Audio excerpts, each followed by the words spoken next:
जय Jhulelal. MDS university जो second paper MA previous हुयो, जंहिंजी सेकंड इकाई में रखियल आहे सैलाब ज़िंदगी जो प्रोफेसर पोपटी हिनानंदाणी जी किताब सैलाब ज़िंदगी जो। चलो, हिन में फ्लैशबैक टेक्निक यूज़ कई वई आहे ऐं हिन में हीअ हिकु मनोवैज्ञानिक कहाणी आहे। हिन कहाणी खे ॿुधण सां महसूसु थींदो आहे त हीअ कहाणी जीअं अॼु जे हर घर जी में इहे घटना थींदी हुजनि। हिन में वॾनि माइटनि जो ऐं ॿारनि जो जेको जनरेशन गैप आहे उनजो ॿुधायो वियो आहे ऐं हिकु औरत जी ज़िंदगी में कहिड़ा कहिड़ा परिवर्तन अचनि था या औरत जी दुश्मन कीअं थी सघे, कुझु हिंट उनजा बि ॾिनल आहिनि। कहानी अहिड़ी आहे जो तव्हांखे दिलि छुई वेंदी। चलो शुरू था कयूं। बाप पहिरियों अॻियनि हिते हिन में हीअ किरदारु गंगा बुढ़ा आश्रम में वेही करे पंहिंजी ज़िंदगी जो सोचे पई। आख़िरी ॾींहंनि में पंहिंजी ज़िंदगी जे शुरूआती ॾींहंनि जो बि सोचे कि छा हो मुंहिंजी ज़िंदगी ऐं मुंहिंजी ज़िंदगी किथे पहुची वई आहे। अॻियनि चइनि ॾंदनि मां अॼु हिकु ॾंदु किरी पियो अथमि। पासनि वारा ॿ ॾंद मथी ॼाड़ीअ जा ऐं हेठी ॼाड़ीअ वारियूं सभु ॾाठूं बि अॻ में ई कढाइणियूं पई हुअमि। नंढड़ी हुजां हा त ॾंदनि बगी ॾेढड़ी सॾे चिड़ायां हा, पर हाणे मूंखे केरु थो पुछे। हूअ पंहिंजी ज़िंदगी यादि करे पई कि पहिरीं मुंहिंजा कहिड़ा ॾींहं हुआ ऐं अॼु मुंहिंजी स्थिति छा आहे। इहो बि वक़्तु हो जॾहिं मूंखे खिलंदो ॾिसी कंहिं चयो हो, ॾंद त कहिड़ा अथसि जहिड़ी मोतीअ गुलनि जी मुखड़ियुनि जी कतार। हिकु अड़ासी त वॾे वाके चयो हो त तुंहिंजा ॾंद आहिनि दिलबंद पिरी। नंढड़ी आरसी खणी उन में निहारियूं, मुंहिंजे ई पाछे मुंहं ते खिलियो। सिर्फ़ु ॾंद वॻा अथई छा? सॼी ई झूनी पुराणी थी वई आहीं। गुंजल सुकल चमड़ी, सुथल अछा वार, झुकियल वरियल कूला, सख़्त ऐं बगल हथनि पेरनि जा नह। सच, जिन जिन चीज़ुनि ते असांखे नाज़ आहे से केतिरो न जल्द असांखां मोकिलाए थी वञनि। घर में असीं बसि 2 ई ॿार हुआसीं, मुंहिंजो भाउ हशू ऐं मां। कॾहिं हू पुठियां मुंहिंजी गगरी खे पकिड़े छू छू रेलगाॾी कंदो हलंदो हो त कॾहिं मां संदसि ख़मीस पकिड़े कु कंदी सीटी वॼाईंदी हलंदी हुअसि। कॾहिं असीं ॿई पींघे में लुॾी रड़ियूं करे ताड़ियूं वॼाईंदा हुआसीं त कॾहिं पाण में विढ़ंदा हुआसीं त तो काला अंब जी कोर खाधी, अॼु मां खाईंदसि। नंढियुनि नंढियुनि ॻाल्हियुनि ते हशू खेटो कंदो हो। गुलाब आशीअ मां पहिरीं गुलाब पाणी मुंहं ते मां विझां, मंजीअ ते हिन पासे मां सुम्हां, ॿेरनि वारो होको ॾे, जबलू ॻाढ़ा ॿेर त झोल में मां ई वठां। अम्मी हशूअ जो पासो खणंदी हुई, नंढो भाउ आहे, तूं खांउसि वॾी आहीं। जे मां न मञींदी हुअसि त लपाट खाइणी पवंदी हुई। बाबा मुंहिंजो पासो खणंदो हो। उन्हनि ॿिन्ही मां जेको वेझो हूंदो हो वधी असांजो जीअड़े जो निबेरो कंदो हो। पर जेको ॿारु धकु खाईंदो हो, रुअण ते माउ या पीउ जी हंज बि उनखे मिलंदी हुई। थोरा वॾा थियासीं त अम्मी ऐं बाबा खे कम में वठाईंदा हुआसीं। ऊन्हारे में डोल मां नंढा नंढा लोटा भरे अंगण में छिटकार कंदा हुआसीं ऐं सियारे में डोड़ पाए ॿाहिरां मिर्च ऐं अदरक वठी ईंदा हुआसीं। शाम जो बाबा चवंदो हो त ॾिसी अचो त पंजल मोदीअ वटि बेंच ते आलूमल आयो आहे छा? हुको छिके वेठो। हशू मूं सां गॾु छोकिरियुनि वारियूं रांदियूं कंदो हो। उबाकी पहिरियां उबाकी ॿिया या अहम आइम आउट, ऐं मां हुन सां छोकिरियुनि जूं रांदियूं बकेट मूलैन या गोलियुनि वारी रांदि कंदा हुआसीं। कॾहिं छोकिरियूं घणियूं थी वेंदियूं हुयूं त लुची छोकिरी हशूअ खे चिड़ाईंदी हुई। छोकिरियुनि जे विच में छोकिरो गुॾियुनि जो नौकिरो। ऐं कॾहिं मां छोकिरनि जे विच में रहिजी वेंदी हुअसि त मुंहिंजो मासाद गोविंद ताड़ियूं वॼाए चवंदो हो, छोकिरी चरी वाढे घड़ी। हशू मकड़ीअ जे टंग में धाॻो ॿधी उनखे मूं तरफ़ उड़ाए मूंखे ॾियारींदो हो ऐं मां अमीअ जो रओ पाए खेसि बूंडो ॾेई दॿ कढी चवंदी हुअसि, मुआ ॿेड़ी तरई। जॾहिं पाण में ठहंदा हुआसीं तॾहिं खीसे में नेजा ऐं ॾोॾियूं विझी छिले हिक ॿिए खे खाराईंदा हुआसीं। अमी त असांजूं हमेशह जी हरकतुनि मां कक हूंदी हुई। मथे ते धक हणी चवंदी हुई, आयो ॿ पर ॾहनि जो मटु। असुलु घर ई खणी मथे ते था खयूं अथव। हिकु ॾींहुं हशूअ उस मां आयो ऐं अची सनानु कयईं। ॿिए ॾींहुं अची टप थियो। 5 ॾींहं हू खट ते अखियूं पूरे सुम्हियो। बसि पोइ हुन वरी अखियूं न खोलियूं। बाबा चयो हू उभ में हलियो वियो ऐं अमीअ चयो वाहेगुरु वटि हलियो वियो। उतां ईंदो ई कोन। मूं न त उभ में घरु ॾिठो हो ऐं न वाहेगुरुअ खे सुञाणींदी हुअसि। इन करे मुंझी पई हुअसि त हशू मूंखे अकेलो छॾे किथे हलियो वियो।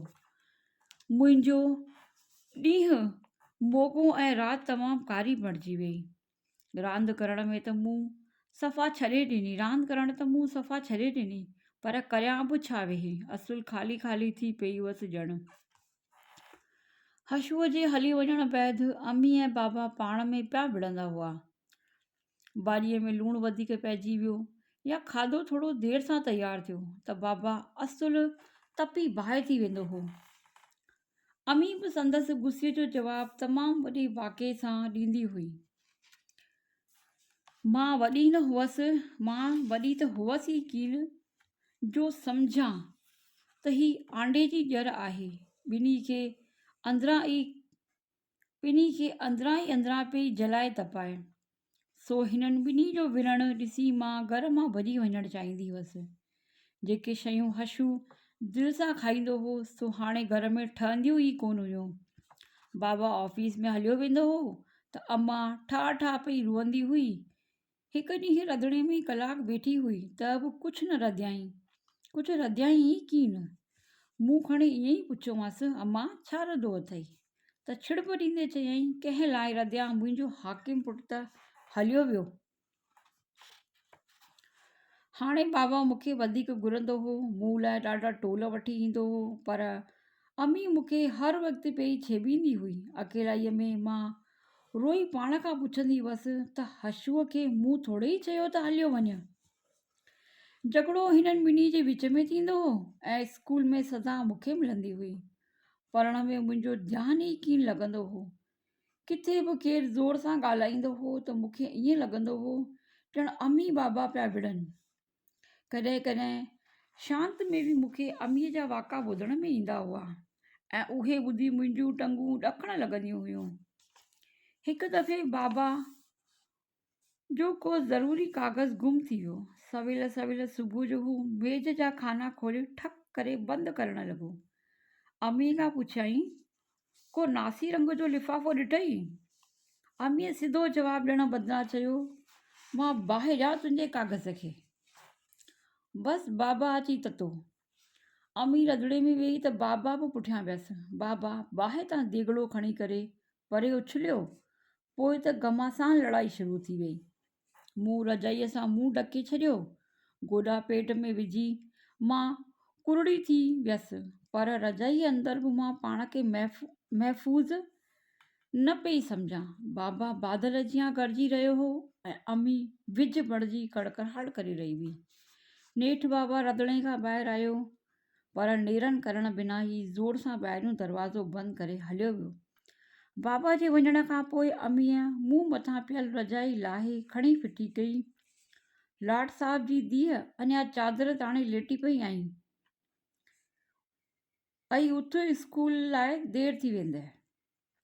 मूंखे रुअण पियो आयो। रुअंदड़ मुंहुं ॿिए पासे करे तकड़ में उथियसि त चपल पाइणी विसरी वियुमि। मूंखे पेर उघाड़ो हलंदे ॾिसी अमीअ वरी कड़को कयो। चपल पाए त किथे टंगू न बनी छॾियईं। अणासी जहिड़ो पीउ तहिड़ी धीअ, नस पस साॻिया।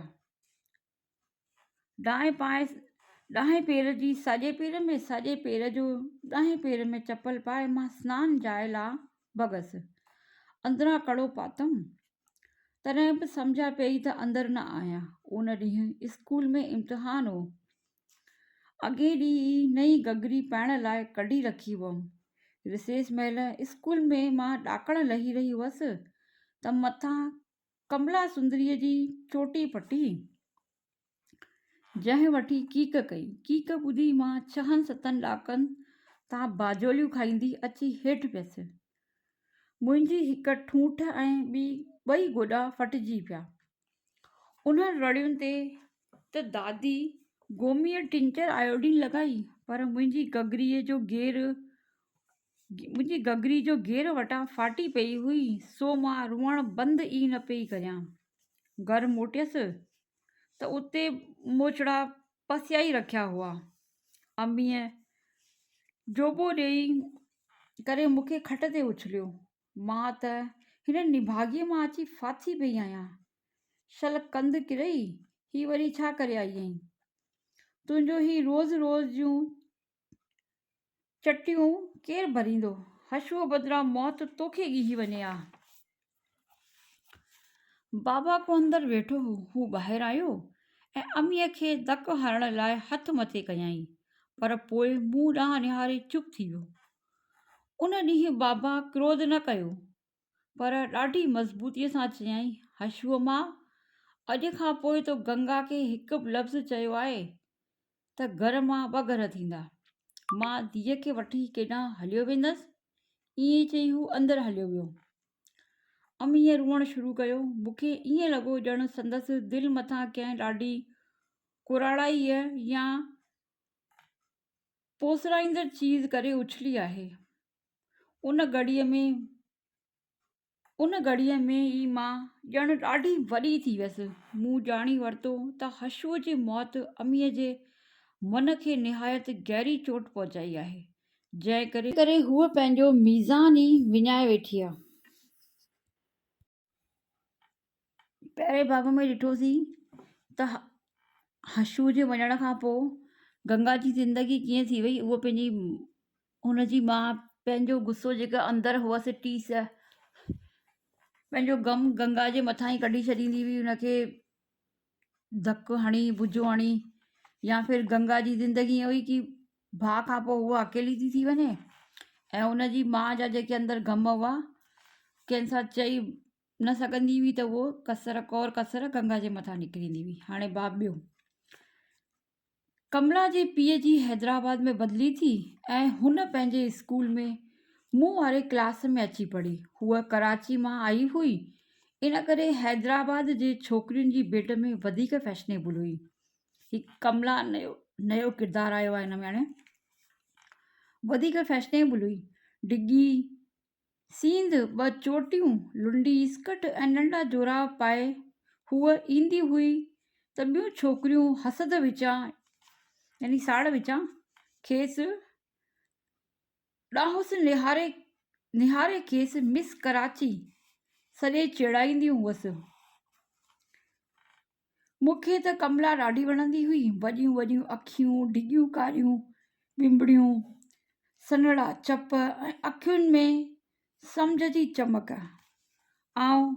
एलज़ेब्रा ऐं जॉमेट्री में ॾाढी घटि हूंदी हुअसि ऐं कमला खे हिस्ट्री ऐं जोग्राफी यादि करण में ॾुखियाई थींदी हुई। इन करे असीं ॿई गॾिजी पढ़ंदा हुआसीं ऐं होमवर्क पिणु हिक ॿिए जे घर वञी कंदा हुआसीं। कमला जी माउ ॾाढी सुहिणी हुई। इन करे कमला ऐं संदसि भाउ नारी ॿई सुहिणा हुआ। नारी मूं ॾांहुं लिकी लिकी पियो निहारींदो हो ऐं मूंखे बि हू ॾाढो वणंदो हो। जॾहिं मुंहिंजी नज़र संदसि निगाह खे पकिड़े वठंदी हुई तॾहिं हुन जा गिल लॼ खां लाल थी वेंदा हुआ। उन वक़्तु मूंखे हू बेहदि प्यारो लॻंदो हो। ॿियनि छोकिरनि जी भेट में नारी वधीक शरीफ़ हो। हुन जे अखियुनि में शरारत जी जाइ ते सादगी वेठल हुई। ज़बान मां कुझु न चवंदे बि अखियुनि सां हू घणो कुझु ॻाल्हाए वठंदो हो। धीरे धीरे मुंहिंजा अरमान बि हुन जे चौगिर्द फिरण लॻा। हुन जो नालो ॿुधंदे ई मुंहिंजी दिलि में किटकिटाई थींदी हुई ऐं नालो वठंदे त अजीब ख़ुशीअ जी धारा वहण लॻंदी हुई। जॾहिं हुन जी निगाह मां प्यारु छलकंदो हो तॾहिं मां ईअं सम्झंदी हुअसि ॼण आसमान पंहिंजे तारनि समेत मुंहिंजा क़दम छुही रहियो आहे। मगर जॾहिं हू बेपरवाही ॾेखारींदो हो तॾहिं मुंहिंजी दिलि उदास बणिजी वेंदी हुई। हुन जो इंतज़ारु कंदे अखियुनि में अची वेहंदी हुई हुन जो इंतज़ारु कंदे अखियुनि में अची वेहंदी हुई ऐं हुन खे ईंदो ॾिसी मुंहिंजियूं अखियूं खेसि भाकुर में भरे वठंदियूं हुयूं। कमला नवल मार्केट वटि मेन रोड जे साॼे पासे वारी कुंड ते रहंदी हुई ऐं मां गुर संगत वारी घिटीअ में। स्कूल में त रोज़ु गॾिजंदा हुआसीं, मगर शाम जो बि कॾहिं कॾहिं होमवर्क करण जे बहाने हिक ॿिए वटि ईंदा वेंदा हुआसीं। मूंखे हुन जे घर मां असांजो भईयो रामलाल वठी ईंदो हो ऐं हुन खे नारी वठणु ईंदो हो। हैदराबाद में सिजु लहण खां पोइ का बि छोकिरी अकेली ईंदी वेंदी न हुई। इहा हिकु न इन्वर्टेड कॉमा में ब्रैकेट में हिन खे बंदि कयो अथई हिन लाइन खे। हिकु ॾींहुं कमला खे नारीअ बदिरां संदसि पीउ ज्ञानचंद वठणु आयो। कमला जो पीउ ऐं नारीअ जो पीउ जो नालो ज्ञानचंद वठणु आयो। बाबा हुन खे अंदरि वठी आयो। बसि ईअं ई असां ॿिनि कुटुंबनि जी ॼाण में नातो जुड़ियो। असां वटि टिकियूं समोसा ठहंदा हुआ त कमला जे घर मोकिलींदा हुआसीं ऐं हुन जे घर कढ़ी चांवर रधिबा हुआ त असां वटि ज़रूरु पहुचंदा हुआ। हिकु दफ़े ज्ञानचंद असांखे कोठड़ी वठी हलियो। हू सरकारी ऑफिसर हो, इन करे घुमण लाइ सभु सहूलियतूं मिलंदियूं हुअसि। बसि पोइ त महीने ॾेढ असीं घुमणु निकिरंदा हुआसीं, कॾहिं नारी जबल ते त कॾहिं गिद्धू बंदर ते, त कॾहिं डोलण दास बाग में, त कॾहिं दास गार्डन में। विक्टोरिया गाॾीअ में नारी मथे गाॾीअ वारे सां विढ़ंदो हो ऐं कमला ऐं मां आम्हूं साम्हूं वेठल माउ पीउ जे हंज में। कमला ज़ोर सां चवंदी, गाॾीअ वारा पुठियां छोकिरो, ऐं गाॾीअ वारो ख़बरदार ख़बरदार पुकारे चाबुक पुठियां सामान रखण वारी सीट ॾांहुं फेराईंदो हो। टंडे केसर ऐं टंडे अहलियार बि घुमण वियासीं। ततल वारीअ ते पकल पलो, बाहि में सेकियल रान, थधी चीकी मिटीअ में रखियल छाछ जो दिलो, गुलाब जा गुल, ॿकरियुनि खे दाईंदड़ छेलो, डाख जा मन, वाहन भरिसां पैदा थियल जंगली गुल, कंडनि जा ॿूटा, अजरक, पहिरींदड़ सादा सभा जा ॻोठाणा, ॿिया सादिक या यकतारो, अलाह रखे जो कलाम, ईअं सभु कुझु ॾिसंदा, खाईंदा पीअंदा ऐं घुमंदा हुआसीं। दादा ज्ञानचंद खे लज़ीज़ खाधे जो शौक़ु हो, मुंहिंजे बाबा खे सिंधी कलामनि जो। कमला जी माउ खे ॾढूं ऐं वाह वणंदा हुआ ऐं मुंहिंजी माउ खे ॻोठाणियुनि ज़ालुनि सां ॻाल्हियूं करणु। कमला खे छेलनि गाबनि जा पुछ पकिड़े साणसि रांदि करण जो शौक़ु हो ऐं मूंखे जंगली गुल ऐं मन ॾिसण जो। बाक़ी बचियो नारी, हू कॾहिं गुलाब जे गुलनि जा झोल भरे असीं मथां विझंदो हो त कॾहिं सत खलो बाल खणी कंहिं भित ते साई सट कुट रांदि कंदो हो। ही बाब ॿियो जंहिंमें हिन कमला, उनजो बाल नारी, उनजे पीउ ज्ञानचंद जेको हिकु ऑफिसर आहे, उनजो ॿुधायो अथई की हिन कमला जे अचण खां पोइ मुंहिंजी ज़िंदगी में परिवर्तन आयो। ही कमला सां ख़ुशि रहणु लॻी ऐं हुनजे ॿिन्ही जे घर जो जेको उन्हनि जे गंगा जे घर ऐं कमला जे घर वारनि जो जेको हिकु मेल जोल थी वियो, उनखे हिन ॾेखारियो आहे बाब ॿिए में।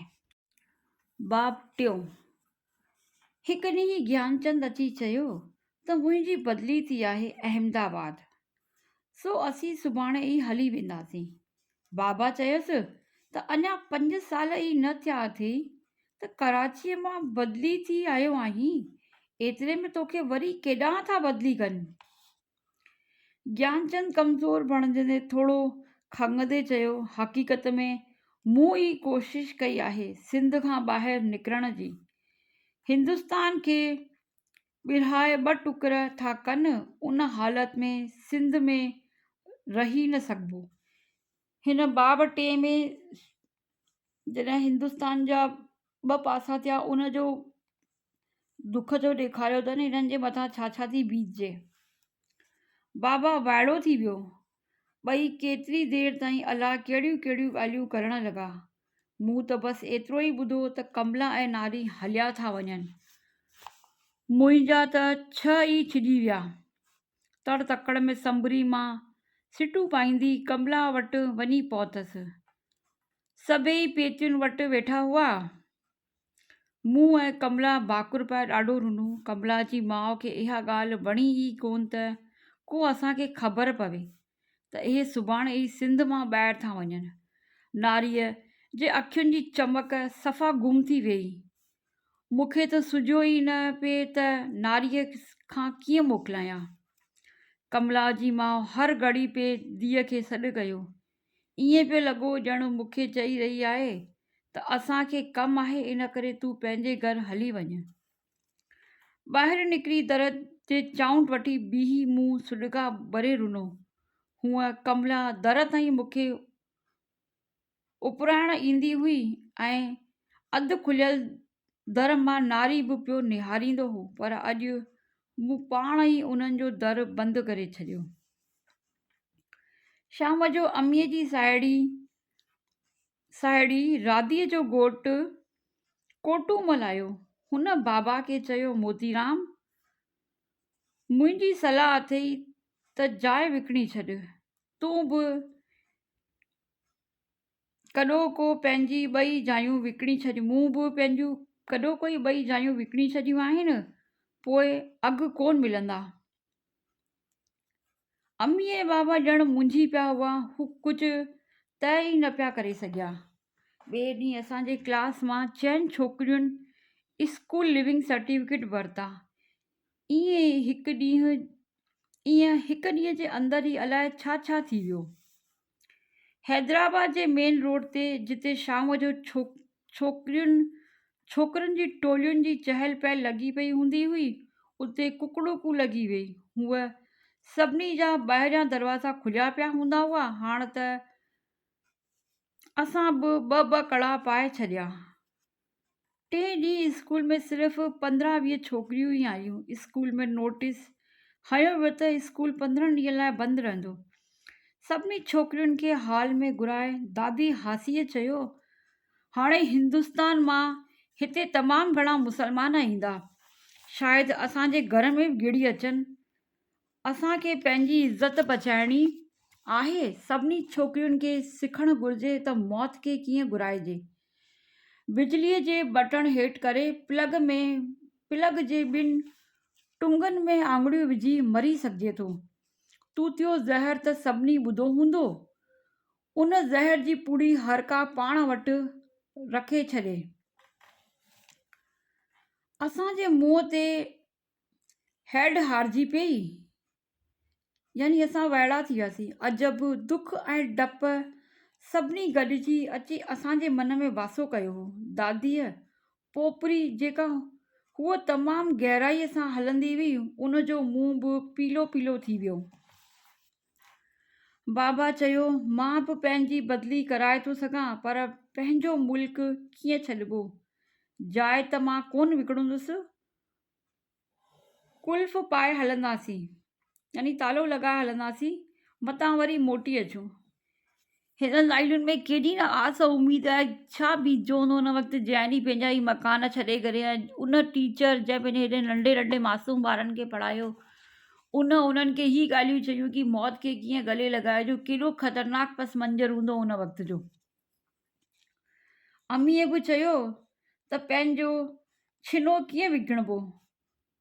सुर्गी अब्बा ॾाढा छा चवंदा, पर त हिननि जनम भूमीअ जे टुकर खे विकिणी छॾियो।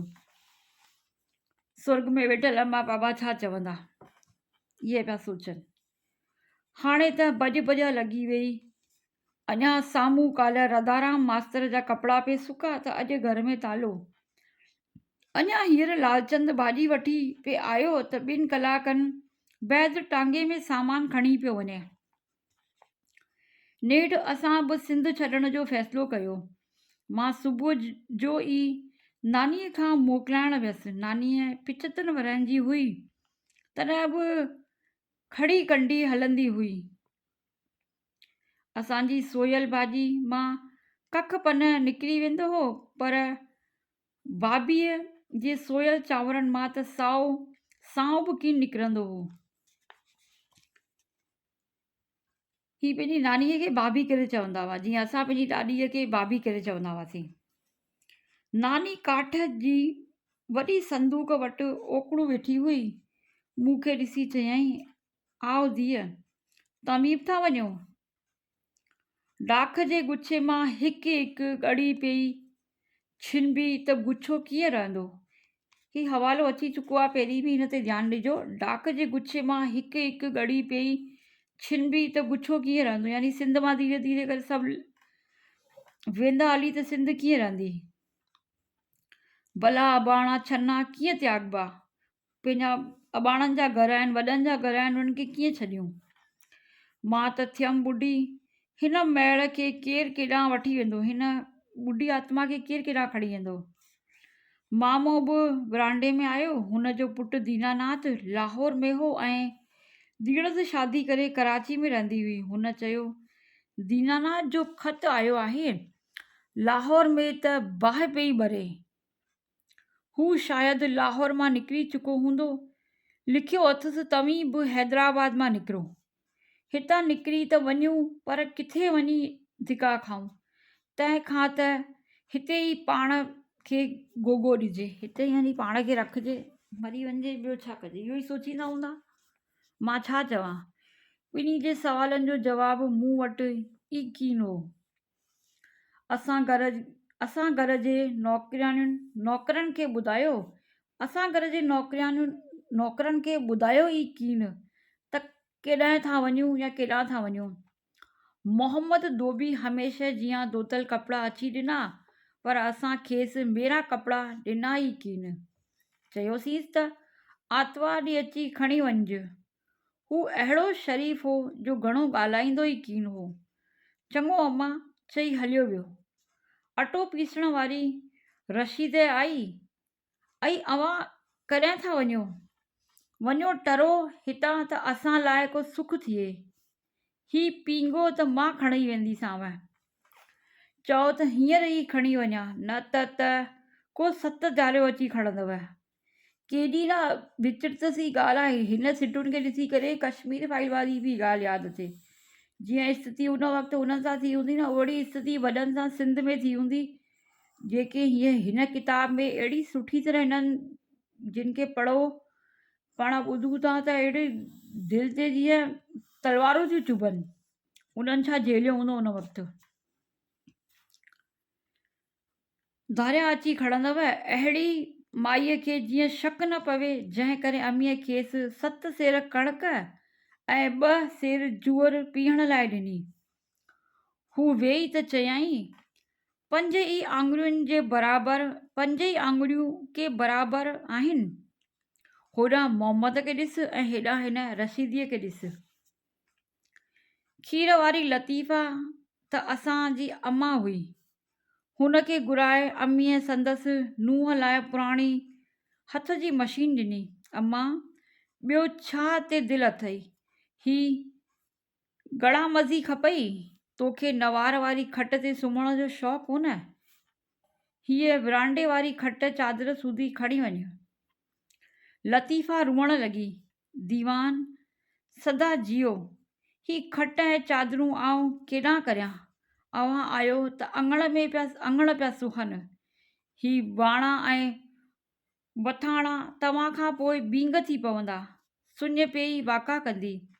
असुर जो उथी आऊं अब्बा खीर वठो कंहिंखे पुकारींदसि। मुआ हिंदुस्तानी अची लथा आहिनि, पर उन्हनि मां असांखे कहिड़ो साओ स्वादु ईंदो। उहे थिया ओपरा।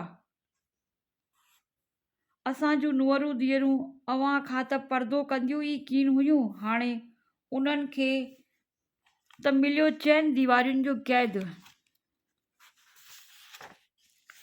हिते ई टियों बाब ख़तमु थियो, जंहिंमें विरहाङे जो दर्द ई ॾेखारियो अथनि कि विरहाङे जो दर्द जी शुरूआति में अगरि अहिड़ो पस मंज़र आहे त अॻियां हली करे छा थींदो। बाब चोथों। बाबा चयो त अधु राति जो लारी ईंदी, संभरी बिहो, बसि हिकु पेती, हिकु बासणनि जी गूण ऐं हिकु बिस्तरो खणणो आहे, ॿियो कुझु बि न।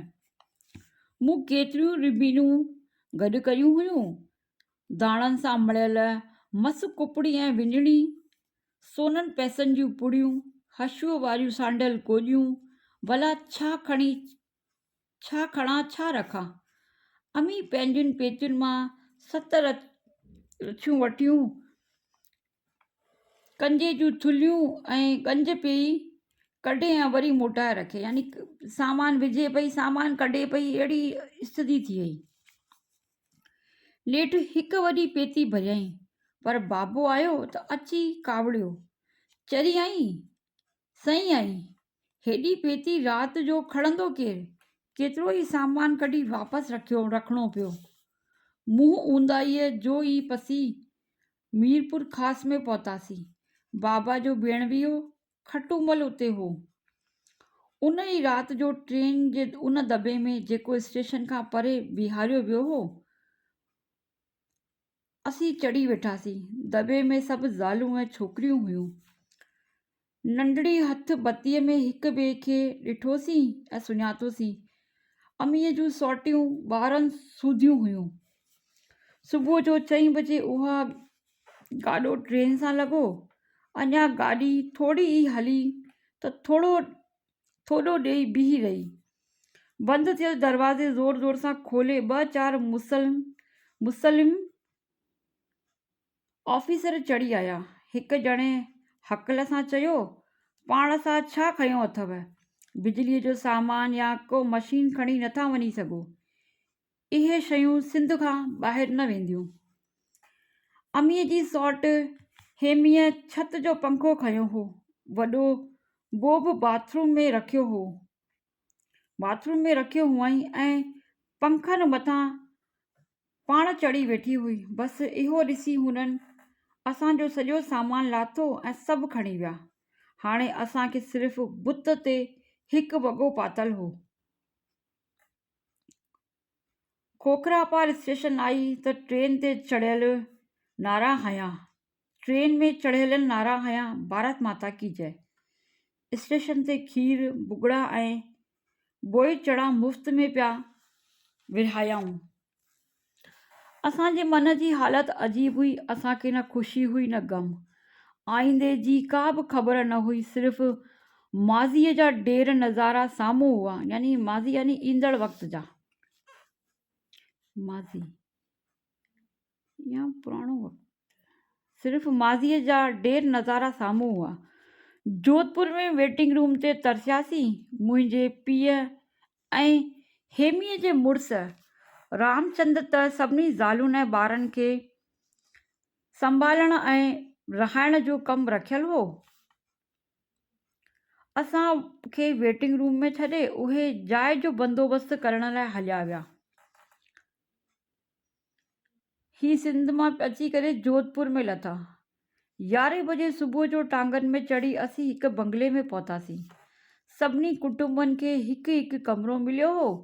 कुल 12 कुटुंब हुआसीं, जंहिंमें 12 ज़ालूं, 2 मर्द, 15 छोकिरियूं ऐं बाक़ी ॿार हुआसीं। सभई मिटी माइटी वारा पाण में कंहिं न कंहिं नमूने गॾियल हुआसीं। राति जो हिकु पहाड़ी बिच्छू निकितो, सुम्हिया पिया हुआसीं सभु पट ते। सो बि बिस्तर खां सवाइ। सो बाक़ी राति त असां वॾनि त जागंदे गुज़ारियो। भला निंड अचे बि कीअं, मूंखे त ॾाढी बुख लॻी हुई, पेट में गुड़गुड़ पिए थी। सुबुह जो जोधपुर स्टेशन ते रिफ्यूजियुनि खे पूरियूं ऐं पटाटा ॾिना हुआईं।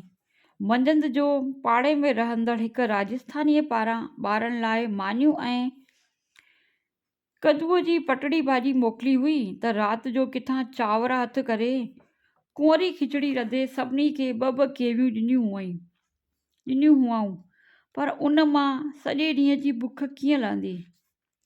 आहिस्ते आहिस्ते तकलीफ़ुनि सां सुञाणप थींदी वई। असां में हिकु सुंदरी जेका ॾाढी तिखी हुई, शादी कयल हुई पर साइकिल हलाईंदी हुई। हूअ साइकिल ते चढ़ी शहर में वञी मसवाड़ी खटू खणाए आई ऐं सीधो पादो बि वठी आई। जेके कुटुंब हिक ॿिए खे घणो हिरियल हुआ, तिन खाधे जो गॾियल बंदोबस्तु कयो ऐं बंगले में 6 रधिणा बणिजी विया। ॾींहं जो हण करणी पवंदी हुई। असां मां घणनि खे रधणु ईंदो ई की न हो, छाकाणि त हैदराबाद में घणे भाङे सभिनी वटि यूपीअ जा भैया ई रहंदा हुआ, पर हिते हिक ॿिए खां सिखी घणियूं ई चीज़ूं ठाहींदा हुआसीं ऐं हिक ॿिए में भाॼीअ जी ॾे वठि पिणु कंदा हुआसीं। हेमीअ जो घोटु रामचंद बि 2-4 दफ़ा सिंध मां थी आयो ऐं असां लाइ ख़ासि शयूं बि वठंदो आयो। बाबा पंहिंजे ऑफिस में मुंबई बदिली कराइण जी कोशिशुनि में ई लॻल हो। नंढड़ा ॿार अदर क़दर माफ़ल तोफ़ल करण में मशगूल रहंदा हुआ। थोड़ा वॾा लूडियो रांदि वेही कंदा हुआ। छोकिरियूं ॾींहं वड़ा ऐं पोइ दही वड़ा पेयूं घोटींदियूं हुयूं ऐं ज़ालूं थूम विझी बाजरीअ जा डोडा पेई पचाईंदियूं हुयूं। इहे 3 महीना लंघी विया ऐं असीं अची मुंबई पहुतासीं। हिन 3 बाब में सिंध मां अचण वक़्तु जेके उन्हनि खे परेशानियूं आयूं ऐं सिंध मां निकिरण वक़्त जूं परेशानियूं ऐं हिते जोधपुर पहुचण खां पोइ उन्हनि खे रिफ्यूजी कैंप वारियूं खाधे पीते जूं केॾियूं परेशानियूं आयूं, उन्हनि जो हिन ज़िक्र कयो आहे।